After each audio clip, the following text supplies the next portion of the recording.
Meta and Amazon are getting crushed this year.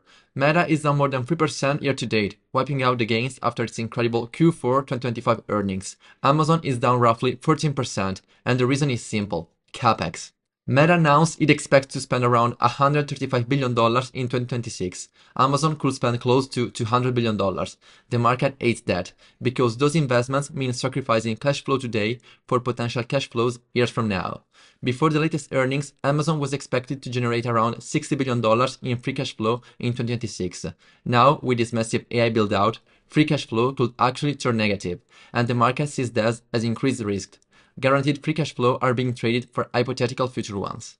The same dynamic applies to Meta. Despite being the fastest growing big tech company right now, expecting around 30% revenue growth in Q1 2026, Meta's free cash flow is projected to drop sharply in 2026, potentially turning negative in 2027 and 2028 due to AI infrastructure spending. So yes, the risk profile has increased, but here's what the market is missing.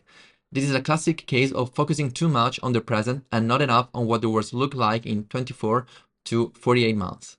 AI demand is not slowing down. Hyperscalers have been capacity constrained for quarters. They've sold everything they built and repeatedly say they could have sold more if they had it. These investments aren't speculative in the dark. They are responding to real demand. Take AWS. It grew 24% year over year last quarter, its fastest growth rate in more than 3 years. Some dismiss that number because Google Cloud grew 48% and Microsoft Azure 39%, but AWS is the largest cloud provider in the world. When you look at absolute dollar growth, not percentages, AWS has been adding more revenue than anyone else for the past 3 quarters. Scale changes the math. And analysts expect AWS growth to approach 30% in 2026. Yes, free cash flow suffers when you're buying tens of billions of dollars of GPUs, but those GPUs aren't disposable assets. Jensen Huang recently said GPUs from 6 years ago are still in use and even appreciating in price. These are long-duration infrastructure assets. Amazon may see weak free cash flow in 2026, maybe even 2027, but earnings will continue to grow as utilization ramps. And once this AI build-out stabilizes, CapEx growth will slow and free cash flow will explode again. The same logic applies to Meta. Meta isn't just building to train AI models, it's building to run inference inside its core business.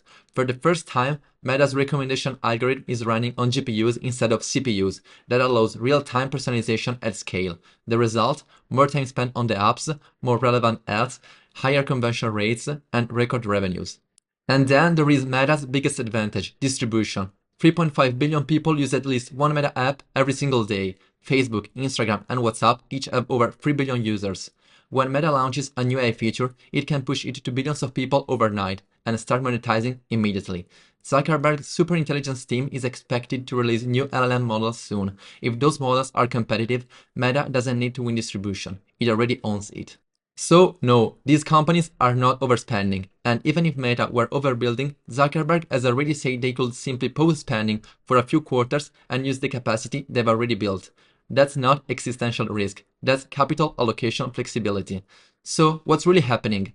The market is punishing Meta and Amazon for sacrifice guaranteed cash flow today in exchange for much larger but less certain cash flows tomorrow. Perceived risk has increased. But the long-term thesis hasn't weakened. If anything, it's strengthening. AI isn't a temporary trend, it's becoming infrastructure. And when infrastructure becomes essential, the companies building it early win it disproportionately. That's why Meta and Amazon are my favorite names among the Magnificent Seven, and that's why I'm buying. Do you think the market is right to punish capex, or is it this short-term thinking? Let me know in the comments.